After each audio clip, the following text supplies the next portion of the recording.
오늘 저는 여러분과 함께 삶의 밤을 지날 때라는 제목으로 하나님의 말씀을 나누고자 합니다. 사도 바울 선생은 그 선교 여행에서 두 번 크나큰 충격을 받은 적이 있습니다. 그는 처음 아시아에 나가서 복음을 전하기 때는 큰 꿈을 가지고 마음에 부풀은 계획을 세우고 떠났습니다만 아시아에서 하나님의 성령이 도와주지 아니하심으로 비참하게 선교에 실패하고 말았습니다. 아사에서 실패하고 난 다음 마음에 굉장한 충격을 받은 그는 새로 방향을 바꾸어서 비두니아에 가서 복음을 전하기로 작정하고 일로 비두니아로 갔으나 비두니아에서는 두 번째 또다시 치명타를 당했습니다. 그곳에서도 그는 선교에 실패하고 말았습니다. 연거푸 두 번 실패를 한 그에게는 아주 기력조차 차릴 수가 없었습니다. 그래서 성경을 보니까 그가 비두니아로 내려갔고 그곳은 밤이었다고 말했습니다.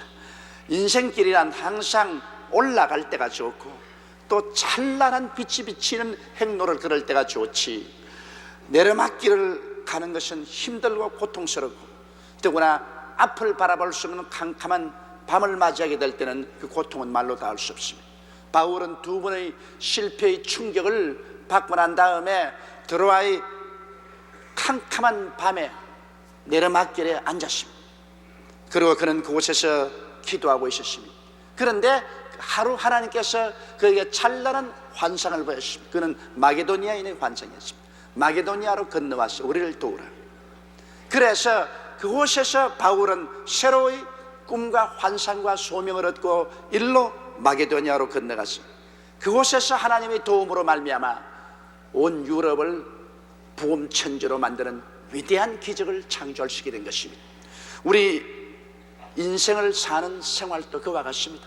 한 번 충격을 받고 실패를 하고 또 한 번 충격을 받고 실패를 했다고 해서 그 인생이 완전히 낙오자가 되고 버림받는 것은 아닙니다. 인생이 내리막길을 내려가고 앞길이 캄캄하게 되었다고 해서 그에게 갈 길이 없는 것이 아닙니다. 왜냐하면 사람이 실패하고 또 실패하고 내리막길을 내려가고 캄캄한 밤을 지날 때, 그때 새로운 꿈과 환상을 얻을 때인 것입니다. 그때 하나님께서는 우리에게 새로운 믿음을 주시고 새로운 꿈을 주시고 새로운 삶을 주는 위대한 기회를 삼아줄 수가 있는 것입니다.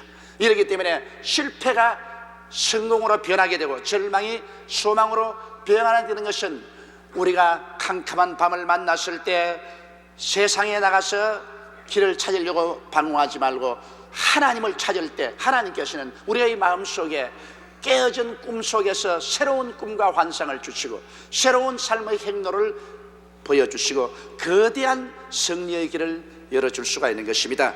이렇기 때문에 우리의 경험한 인생사를 보면 대개 많은 실패가 우리로 하여금 진실로 인생을 성공으로 살 수 있는 문을 열어주는 안내자가 된다는 것을 체험할 수 있는 것입니다. 그러면 절망하고 낙심하며 인생을 포기하는 사람이 되지 말고 바울같이 인생의 새로운 삶을 출발하는 환상을 얻는 기회를 갖기 위해서 우리는 어떻게 해야 될까요? 우리의 삶이 역경에 역경을 통할 때 어떠한 삶의 자세를 취하고 살아야 될까요? 첫째로 우리는 이와 같은 일이 우리 생애 속에 다가오면 회개해야 되는 것입니다.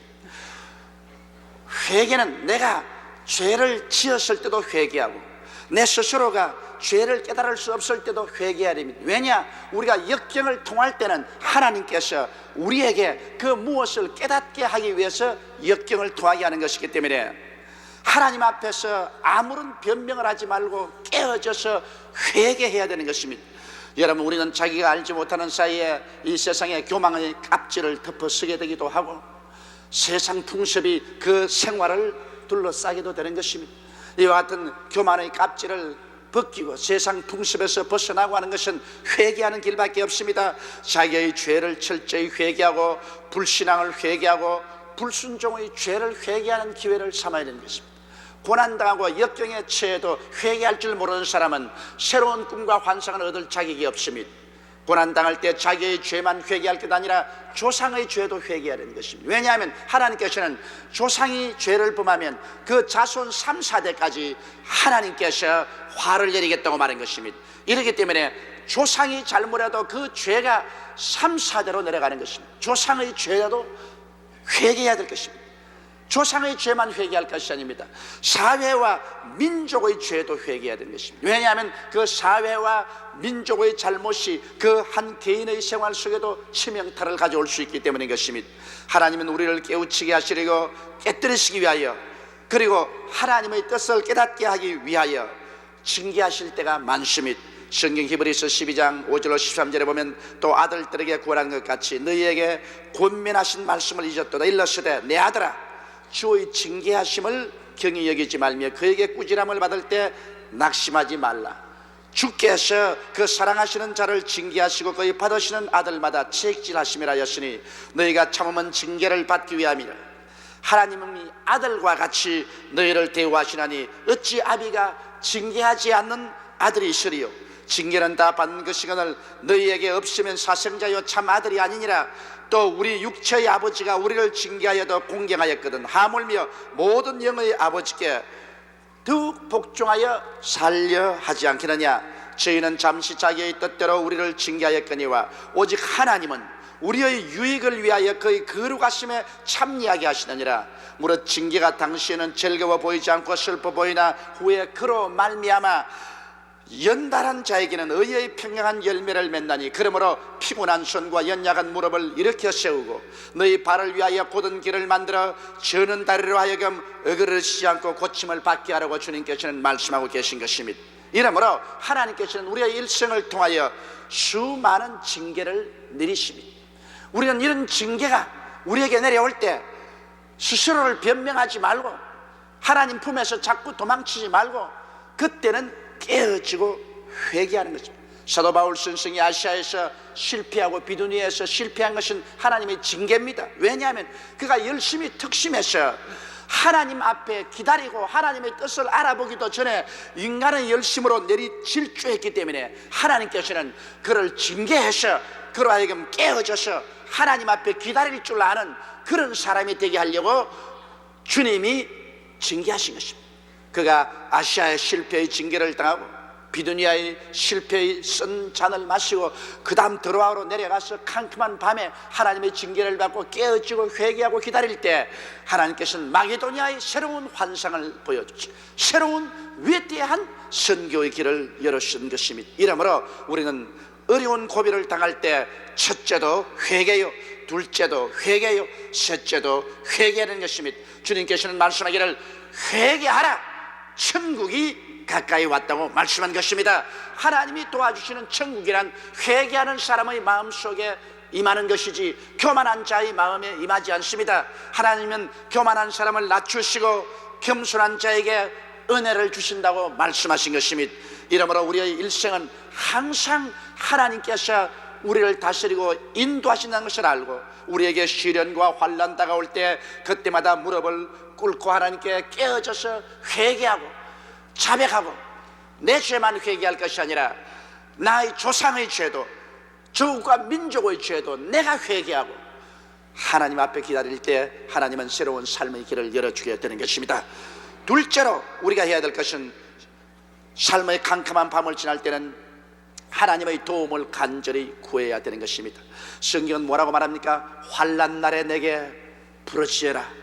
그리하면 내가 너와 함께하여 너를 건지고 영화롭게 하리라고 말씀하신 것입니다. 너희 중에 고난당한 자가 있느냐? 저는 주께 기도할 것이요. 즐거워하는 자가 있느냐? 주께 찬양하라고 말하는 것입니다. 고난당할 때는 우리가 깊이 생각해 보는 때요, 고난당하는 때는 그리고 하나님 앞에 무릎을 꿇어 간절히 기도할 때인 것입니다. 고난을 당할 때 우리가 왜 기도해야 되느냐?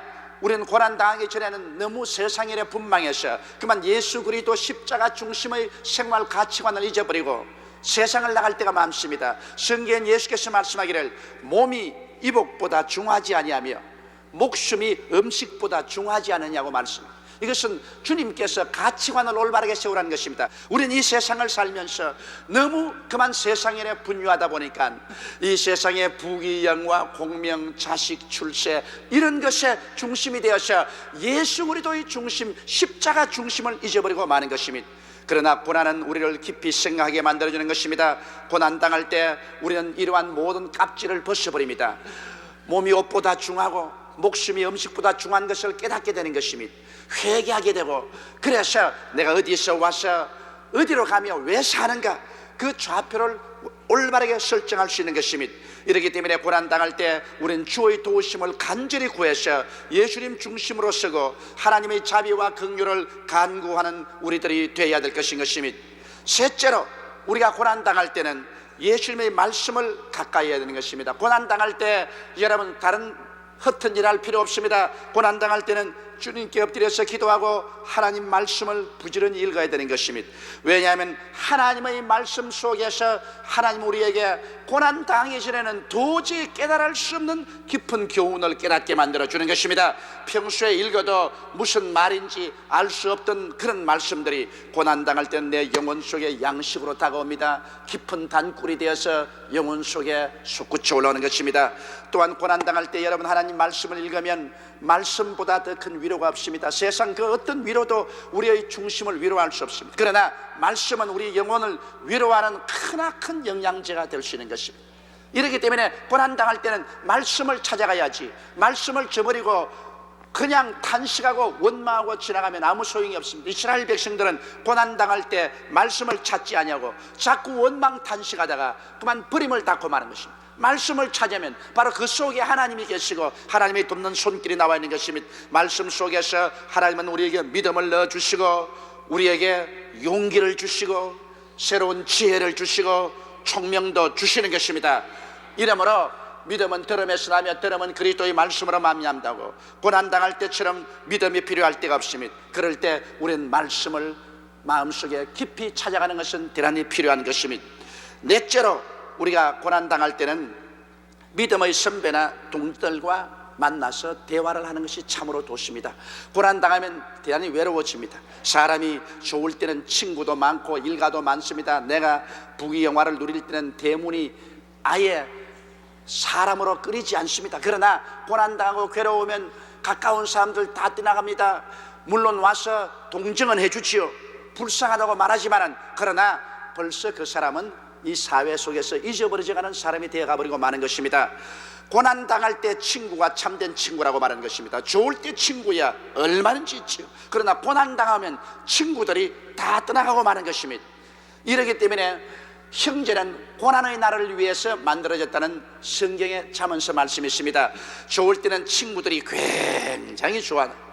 그러나 아주 고난당하면 친구들은 다 떠나고 마지막 찾아오는 것은 형제들은 그래도 남아서 찾아오는 것입니다. 그렇기 때문에 피는 물보다 진하다 하는 말이 거기에 있는 것입니다. 그러나 우리가 고난당할 때 신앙의 선배나 동지들과 대화하는 것은 굉장히 좋습니다. 그렇기 때문에 여러분 구역장이 필요하고 조장이 필요하고 또 교역자가 필요하고 목사님들이 필요한 이유가 거기에 있는 것입니다. 내가 다 신앙이 좋을 때야 그들 필요 없지요. 그러나 우리에게 여러 가지 시험과 환난이 다가올 때는 아는 길도 자기가 찾아갈 수가 없습니다. 자기가 다 아는 신앙의 말씀도 스스로 읽어서 힘을 얻을 수가 없습니다. 그럴 때는 신앙의 선배나 동지가 와서 함께 말씀으로 격려해주고 함께 기도해주는 것은 굉장한 위로와 힘이 되는 것입니다. 성경에는 두 사람이 합심하여 구하면 하늘에 계신 아버지가 이루어진다고 했으니 혼자서 고난당할 때 혼자 끙끙 앓지 말고 두 사람이 합심해서 그 고난의 제목을 가지고 기도하면 하늘에 계신 하나님이 이루어 주시겠다고 말씀한 것입니다. 한 사람이 걸어가다가 넘어지면 저주를 받은 자라고 말했습니다. 그러나 두 사람이 함께 걸어가다가 한 사람이 넘어지면 다른 사람이 잡아서 일으켜주고 있기 때문에 축복을 받은 사람이죠. 한 사람이 누우면 추울 때는 아주 춥습니다. 그러나 두 사람이 함께 누우면 추울 때 딱 끼어안고 있으면 서로 체온 때문에 따뜻해집니다. 세겹실은 끊어지지 않는다고 말한 것입니다. 이렇기 때문에 고난당할 때일수록 여러분 신앙의 선배나 동지가 그렇게 필요할 수가 없습니다. 성경에는 주님께서 말씀하기를 너희 두세 사람이 모인 곳에는 나도 너와 함께 있겠노라고 말씀하신 것입니다. 우리 하나님께서는 홀로 있는 것을 좋아하지 않습니다. 그렇기 때문에 하나님께서 사람을 지으셨습니다. 그렇기 때문에 구약 성경에 보면 하나님께서 하나님을 예배하는 축제를 많이 만들어 놓았습니다. 구구절절히 하나님은 절기마다 축제를 만들었습니다. 잔치를 열어놓고 온 이스라엘을 모아서 축제를 하게 한 것은 하나님은 축제의 하나님인 것입니다. 하나님은 잔치의 하나님이신 것입니다. 하나님은 많이 모여가지고서 함께 찬양하라고 즐거워하는 것을 기뻐하시는 것입니다. 외롭게 혼자 있는 것 하나님은 원치 않습니다. 그렇기 때문에 우리는 주일 교회에 모여서 이와 같이 그리스도 이름으로 축제를 가지고 3일날 또 모여서 말씀을 공부하고 구역 예배로 모이고 또 가정 예배로 모이고 두세 사람이 항상 모여서 주님을 찬미하는 것을 주님은 기뻐하시고 주님은 그 자리에 와서 계시고 주님은 그러한 사람들에게 복을 주시는 것입니다. 하나님께서는 아무리 잘난 사람도 아주 못난 사람과 함께 머리를 맞대고 어깨를 부비고 함께 웃고 함께 울기를 원합니다. 함께 모이니까 좋은 마음을 있을 수 없습니다. 싸우더라도 하나님이 두세 사람 모여서 함께 싸우고 또 함께 회개하고 함께 용서하고 함께 웃고 또 함께 밀어주고 함께 끌어주고 이렇게 사는 것이 인생의 축제입니다. 하나님은 축제의 인생을 살기를 원하지 홀로 고고한 인생을 살기를 절대로 원하지 않습니다. 그렇기 때문에 여러분 시련을 당하는 것도 하나님께서는 너희 혼자 살지 말고 함께 살아라, 동지들이 함께 모여서 함께 기도하라, 이런 기회를 만들어 주려고 주님께서 시련을 보내주는 것입니다. 믿음의 선배나 동지들이 와서 믿음과 격려의 말씀을 주고 동정의 말씀을 줄 때 이것이 굉장한 힘이 됩니다. 여러분 환난 당하지 않은 사람은 그냥 찾아가서 몇 마디 말씀해 주고 기도해 주는 것이 별 볼 일 없는 것처럼 생각합니다. 그러나 그렇지 않습니다. 저는 지금까지 신앙 경험을 통해서 보게 될 때 병원에 입원해 있는 사람이 가서 제가 평범한 하나님 말씀을 해주고 손잡고 기도해주면 환자가 눈물을 졸졸 흘립니다. 저는 여러 번 생각했습니다. 무엇 때문에 우노? 내가 와서 말씀 늘 전하는 그 말씀 전하고 손 한번 잡아주고 기도해주는데 왜 울까? 또 고난당한 우리 부영이나 형제들을 위해서 제가 격려의 말씀을 기도해주면 꼭 눈물을 흘립니다. 그건 왜냐하면 그렇게 말하는 사람에게는 자기는 고난 속에 있지 않기 때문에 평범한 말을 하고 평범하게 도와준다고 하지만은 고난당하는 사람에게는 마음이 굉장히 외롭고 약해집니다. 사람이 고난을 당하고 시련을 당하게 되면 정신적으로 약해지고 용기가 없어지고 허전해집니다. 그럴 때는 정말 도움이 필요합니다. 저 사람 옛날에는 사자같이 용감하고 옛날에는 그렇게 믿음도 강하고 튼튼하더니 이거 왜 어떻게 되었노? 왜 사람이 저런 약한 말을 하나? 고난을 당하면 약해져요. 믿음도 약해지고 용기도 약해지고 마음도 약해져요. 그때는 정말 신앙의 선대나 동지가 필요합니다. 정말 이웃의 한마디 따뜻한 말이 얼마나 마음에 고마운지 말로 다 할 수가 없습니다. 최근에 저는 윗병이 나서 식사를 잘 못했습니다. 그듭 계속된 강행군을 했더니만 이 정신적인 스트레스 때문에 식사를 못해요. 그런데 내게 와서 격려의 말을 해주고 또 죽 한 그릇이라도 끓여주고 하는데 얼마나 감격이 되는지 모르겠어요. 그 죽을 제가 먹으면서 눈물을 펑펑펑 쏟았습니다. 그런데 내가 평소에 내가 그렇게 약한 사람이 아닌데 왜 이렇게 눈물이 많아졌는가? 내가 약할 때 와서 격려의 말을 해주고 기도해주고 그거 죽 한 그릇이나 끓여다 주는 사람이 그렇게도 감사하고 고맙고 자꾸 눈물이 날 수가 없어요. 나는 그게 시어머니의 절실히 느꼈습니다. 우리가 강할 때 약한 사람을 무시해서는 절대로 안 되겠구나. 내가 강할 때일수록 이웃이는 약한 사람 찾아가서 위로해주고 기도해주고 격려해줘야 되겠구나. 따뜻한 손길 한 번 더 내밀어주고 그러고 기도 한마디라도 더 해줘야 되겠구나. 이것을 절실히 느꼈습니다. 하나님은 고난을 통해서 우리에게 많은 것을 가르쳐 주시는 것입니다. 다섯째로 우리는 고난을 당할 때 원망 불평하지 말고 오히려 고난을 통해서 하나님께 감사를 드려야 되는 것입니다.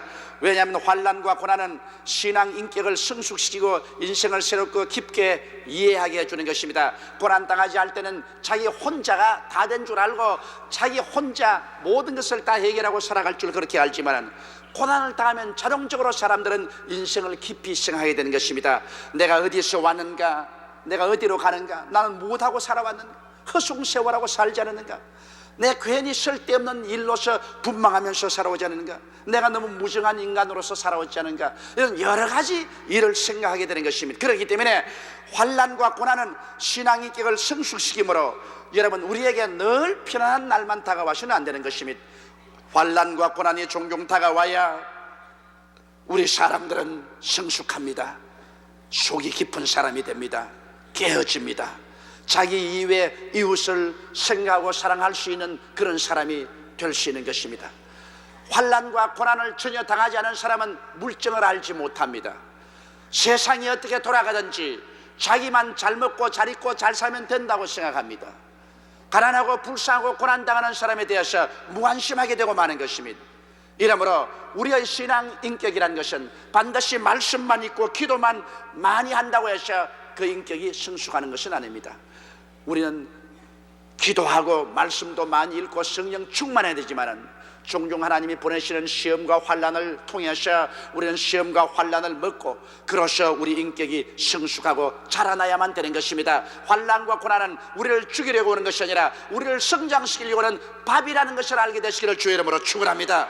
이러므로 환난과 고난을 받아 먹지 아니하고 그를 피하고 오히려 원망과 불평을 하는 사람은 자기 인격의 성숙할 기회를 놓쳐버리고 오히려 파멸을 당하고 버림받게 되는 것입니다. 그러나 환난과 고난을 받아들여서 그것을 먹고 소화시키고 그것을 성숙하게 하면 자기의 생활 속에 크나큰 유익이 됩니다. 그렇게 하기 위해서는 환난과 고난 때 원망과 불평하지 말고 눈물을 흘리고라도 감사해야 되는 것입니다. 여러분, 바로 고난의 길이 바로 희망의 길이라는 것을 알아야 되는 것입니다. 요셉 보십시오. 요셉이 형들에게 팔려서 발가벗겨서 애굽의 종으로 끌려갈 때 그 얼마나 처참한 고난의 길입니까? 세상에 아버지의 심부름으로 형들에게 맛있는 음식을 갖다 주었는데도 형들은 동생을 잡아서 옷을 벗기고 그에게 종의 값을 받고 미디안 대상에게 팔아서 애굽의 종으로 팔아버렸다. 종으로 끌려가는 요셉의 길은 고난의 길이었습니다. 눈물의 길이었습니다. 절망의 길이었습니다. 환난과 고난을 그 이상 표현할 수 없습니다. 보디발의 집에 종으로 들어가서 뼈를 깎는 고난 곁에 겨우 종중에도 총무의 자리를 얻고 난 다음에는 그만 또 보디발의 아내의 모함을 사서 그는 한 번 들어가면 이제 평생에 다시는 햇빛을 보지 못하는 시위대 감방에 죄수로 들어가고 마는 것입니다. 세상에 고난치고 그렇게 억울하고 처참한 고난이 있을 수가 없습니다. 요셉은 그 캄캄하고 길에 처해서 그의 앞길이 아득했었습니다. 그러나 얼마 있지 않아요. 그는 그 감옥에서 만난 술장관과 떡장관을 통해서 하나님의 섭리의 역사가 나타나서 나중에 애굽의 바로왕이 고난에 처했을 때 그에게 도움을 줄 수 있는 자는 요셉밖에 없다는 것이 알려지고 요셉은 등극이 되어 순식간에 애굽의 국무총리가 되어버리고 마는 것입니다.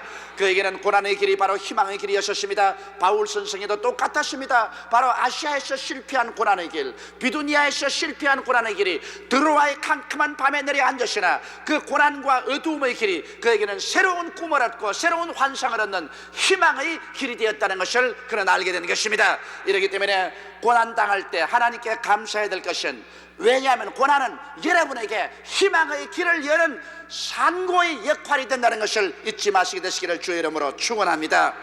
고난의 길을 통해서 하나님을 더 깊이 체험하게 되고 하나님을 더 깊이 깨닫게 됩니다. 성경으로 읽던 그 하나님이 내가 고난을 통할 때 비로소 내 피 속에, 내 뼈 속에, 내 살 속에 체험된 살아있는 하나님이 되고 감사하게 하는 하나님이 되는 것입니다. 고난을 통해서 체험한 그 하나님이야말로 내가 다시는 떠날 수 없는 나와 일치가 된 하나님이 되는 것입니다. 오직 밤을 지나본 사람만이 또 다른 밤을 지나가는 사람을 이해하고 동정하고 격려하고 믿음과 위로와 지혜를 나누어 줄 수가 있는 것입니다. 자기가 밤을 지나보지 않은 사람이 밤길 지나는 사람을 어떻게 안내하고 도와줄 수 있겠습니까? 옛 성경의 말처럼 눈물을 흘리며 한 조각 빵을 먹어보지 않은 사람하고는 인생을 논할 가치조차 없다고 말하는 것입니다. 실제로 고난을 통해서 울어보고 통곡해보지 않은 사람과 신앙을 논할 가치는 없는 것입니다. 이러므로 여러분이 여러 가지 고난을 당하거든 이상한 일 당한 같이 생각하지 마십시오. 왜냐하면 환난은 인내를, 인내는 연단을, 연단은 소망을 이루는 길이 되기 때문인 것입니다. 우리 다 같이 고개숙여 기도드리겠습니다. 전능하시고 거룩하신 우리 아버지 하나님, 우리는 이 세상을 살면서 수많은 크고 작은 밤을 지납니다. 내 아버지 하나님이시여, 믿지 않은 사람에게는 고난은 절망이 있지만 우리 믿는 사람에게는 고난은 새로운 희망으로 나가는 문이 된다는 것을 알게 하여 주시옵소서. 고난당할 때 회개하고, 고난당할 때 깨어지고, 고난당할 때 화해하고, 내 아버지 하나님 고난당할 때 더 주님을 찾는 우리들이 되게 도와주시옵소서. 고난당할 때 하나님께서 그를 통해서 새로운 승리의 문을 연다는 것을 잊지 말게 도와주시옵소서. 아버지 하나님, 우리 주 예수 그리스도는 우리를 대신해서 십자가에서 몸을 찢고 심장을 터지고 피를 흘림으로 그 고난을 통해서 우리 죄 많은 인생들을 향하여 천국문을 활짝 열어놓았습니다. 예수님 십자가 고난 아니었다면 노새처럼 닫혀진 천국문이 열려질 리가 말마, 아득하게 입을 열고 활활 불길이 타오르는 지옥으로 끄꾸러지고 말았을 것입니다. 십자가 고난의 길이 바로 천국의 영광의 길이었던 것입니다. 하나님 아버지, 우리를 위해서 예수님 오셔서 우리의 죄를 짊어지고 몸짓고 피를 흘리고 심장이 터져서 온몸에 피와 땀을 다 흘려주신 그 고난을 진정으로 고맙고 감사합니다. 부활의 그 큰 꿈, 천당의 그 영화로움이 예수님의 고난을 통해서 우리에게 주어진 것을 감사하고, 우리도 고난당할 때 내 아버지 하나님이시여, 낙심하지 말고 부활의 영광을 바라보고 더 큰 하나님의 희망을 바라보고 참고 감사하는 우리들이 되게 도와주옵소서. 우리 주 예수님 이름으로 기도드리옵나이다.